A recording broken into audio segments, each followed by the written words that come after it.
Hey guys, welcome back. Nah guys, kali ini gua akan bahas film seri dari Marvel ya, yaitu Loki. Siapa sih yang gak kenal sama si Dewa Jahil atau Dewa Tipu ini? Dia kan saudara angkat Thor yang mengalami nasib tragis, yaitu tewas di tangan Thanos pada film Avengers Infinity War. Nah, ternyata nasibnya nggak sampai di situ ya guys. Disney atau Marvel membuat film seri baru dari si Loki ini. Jalan ceritanya diambil sejak dia menghilang setelah mencuri Tesseract dari Avenger dalam film Avenger Endgame. Seperti apa cerita dari seri terbaru Marvel ini? Yuk langsung kita saksikan aja ulasan alur ceritanya. Tapi seperti biasa, yang belum subscribe monggo di subscribe dulu. Yang udah, yuk langsung cus kita bahas alurnya.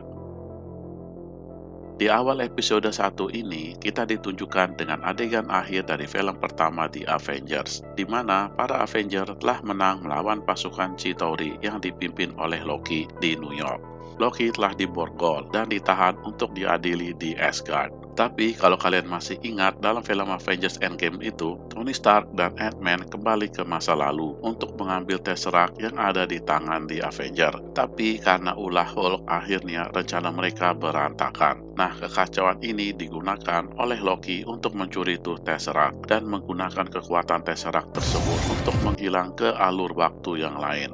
Inilah asal mula film seri ini ya guys. Jadi alur waktunya berbeda sama alur waktu Avenger yang sebenarnya. Nah, di adegan selanjutnya setelah menghilang, si Loki tiba-tiba muncul di Gurun Gobi. Dia sempat bingung kenapa bisa tiba di situ. Tapi sebelum dia bisa berbuat apa-apa, dia sudah didatangi oleh pasukan Minutemen. Minutemen ini adalah pasukan penjaga alur waktu ya. Alat-alat mereka pun canggih. Si Loki mau ditangkap mereka karena telah melanggar perjalanan waktu. Si Loki ya mana mau ditangkap gitu aja. Dia kan dewa. Ya udah dia mau ngelawan. Tapi apa daya, kekuatan Loki nggak ada gunanya dibanding mereka yang memiliki alat waktu yang super duper canggih. Loki dipukul dan diperlambat waktunya 1/16 kecepatan. Jadi dia bisa merasakan kesakitan lebih lama dari waktu normal. Habis itu dia diberi semacam sabuk di lehernya. Kemudian Loki dibawa ke dunia mereka atau ke kantor TVA, Time Variance Authority, atau dalam bahasa kita nih guys, yaitu pejabat perubahan waktu.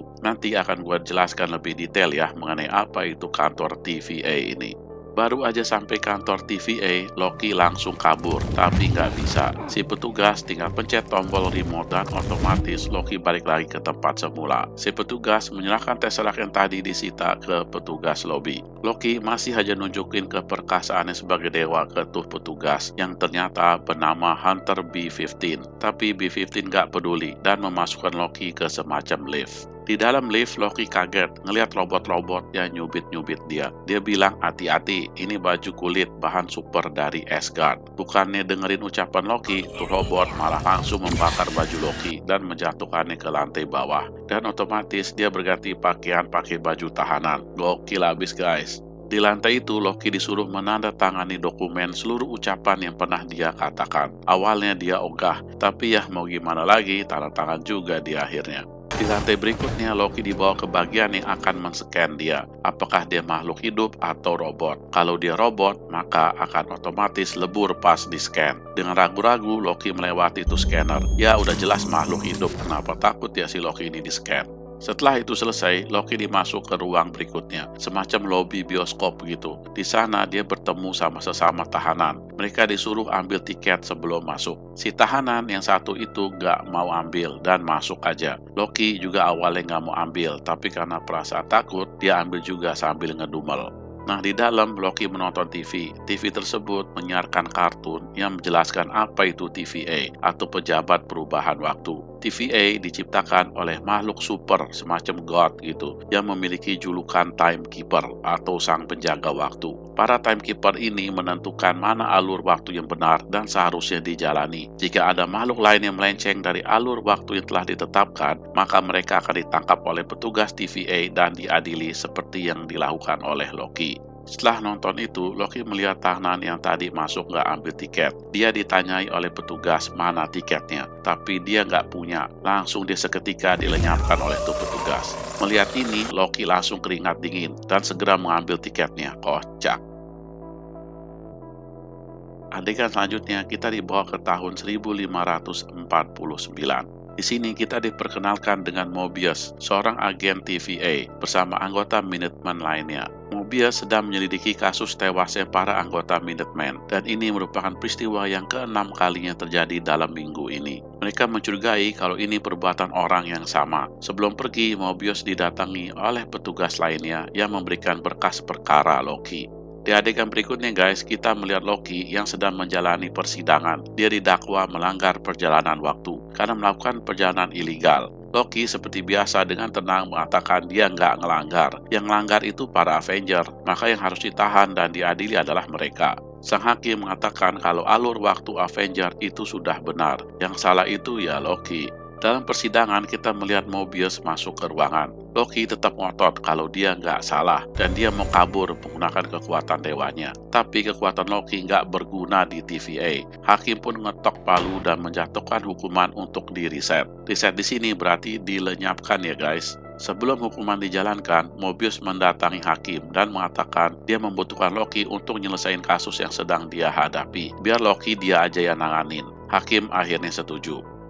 Loki pun dibawa oleh Mobius keluar sidang. Loki terpesona guys melihat keindahan kota TVA ini.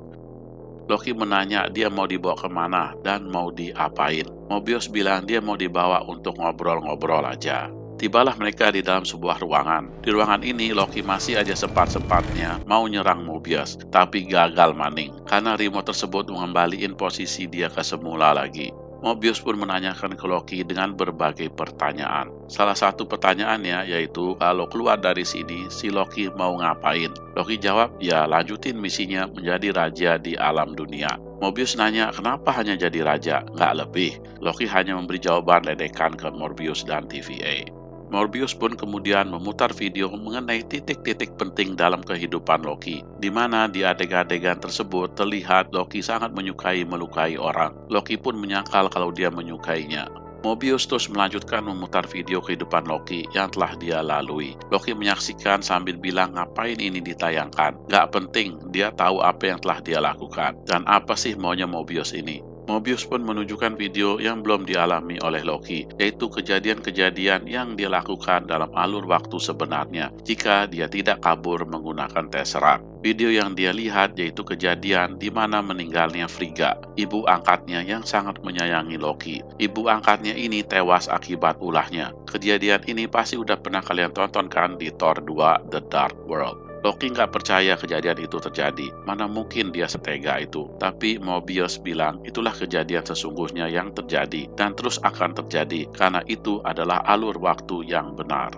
Loki pun marah dan melempar kursi ke arah Mobius dan menyerangnya. Tapi Mobius berhasil mengembalikan posisi Loki ke tempat semula lagi guys. Mobius menegaskan kalau itulah watak Loki yang sebenarnya. B-15 kemudian memasuki ruangan dan mau bicara sama Mobius mengenai sesuatu hal yang penting. Ternyata guys, satu lagi tim mereka lenyap oleh orang yang sama. Mobius langsung masuk ke ruangan tadi, tapi ternyata Loki udah kabur. Dia tadi mencuri remote yang dipegang oleh Mobius. Dengan remote itu, dia berhasil keluar ruangan. Loki menelusuri itu kantor TVA dan berhasil berjumpa sama orang yang tadi dikasih Tesseract oleh B-15. Dia ngancam akan ngabisin tuh orang kalau tidak dikembalikan Tesseract milik dirinya. Tuh orang langsung kasih Loki Tesseract-nya. Pas ngambil Tesseract itu, Loki melihat banyak banget Infinity Stone di laci tuh orang. Loki baru sadar kalau Infinity Stone nggak berguna di alam TVA ini. Dan kekuatan TVA atau si Timekeeper ini berada jauh di atas kekuatan Infinity Stone. Di lain pihak, Mobius dan B-15 sedang mencari keberadaan Loki di mana. B-15 ngomel-ngomel ke Mobius, kok bisa Loki bebas pas dia yang jaga. B-15 berhasil menemukan Loki, tapi dia langsung kabur lagi dan muncul ke ruangan semula. Nah, di ruangan ini Loki memutar video kelanjutan kehidupannya. Dia menyaksikan peristiwa yang belum dialaminya. Dalam video itu dia mengetahui kalau ternyata dia bisa insaf juga pada akhirnya dan menjadi orang baik-baik. Bahkan Thor pengen memeluknya. Dia juga menyaksikan kematiannya oleh Thanos dalam Avengers Infinity War. Dia pun kemudian tersenyum. B-15 telah memasuki ruangan dan menyerang Loki. Tapi kali ini Loki berhasil melawan balik dan melepaskan sabuk di lehernya dan memindahkan ke leher B-15. Loki pun membalas perlakuan B-15 dengan memutar-mutar alur waktunya B-15 pakai remote. Kasihan si B-15 ini guys. Kemudian Loki melempar tuh remote ke atas meja dan duduk termenung. Selagi termenung, Mobius masuk ke ruangan. Loki pun mengatakan kalau dia sebenarnya nggak suka melukai orang, tapi dia lakukan itu karena dia harus, supaya kelihatan maco guys.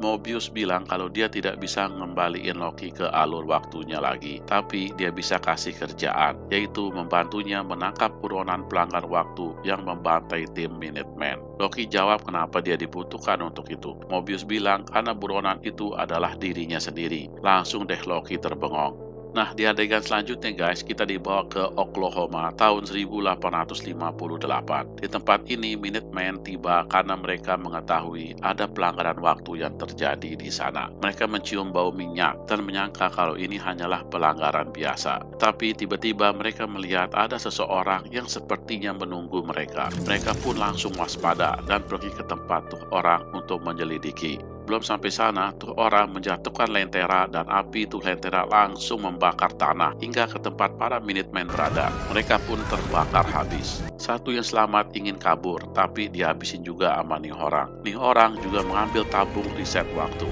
Ya, begitu deh guys, alur cerita dari Loki episode 1 ini. Kita masih belum tahu ya siapa orang ini yang membantai para Minutemen, tapi kemungkinan besar itu adalah Loki. Nah, Loki dari alur waktu yang mana kita belum tahu. Oleh sebab itu guys, jangan lupa tonton kelanjutan episode kedua seri Loki ini di Filosofi Film ya. Episode 2 akan rilis minggu depan, tanggal 16 Juni. Dan tentu akan gua ulas kembali alurnya. Baiklah guys, dukung terus Filosofi Film dan klik subscribe, like, and share. Thank you for watching and see you on my next video. Jangan lupa tonton video kita yang lain ya guys. Dan jangan lupa klik subscribe. See you.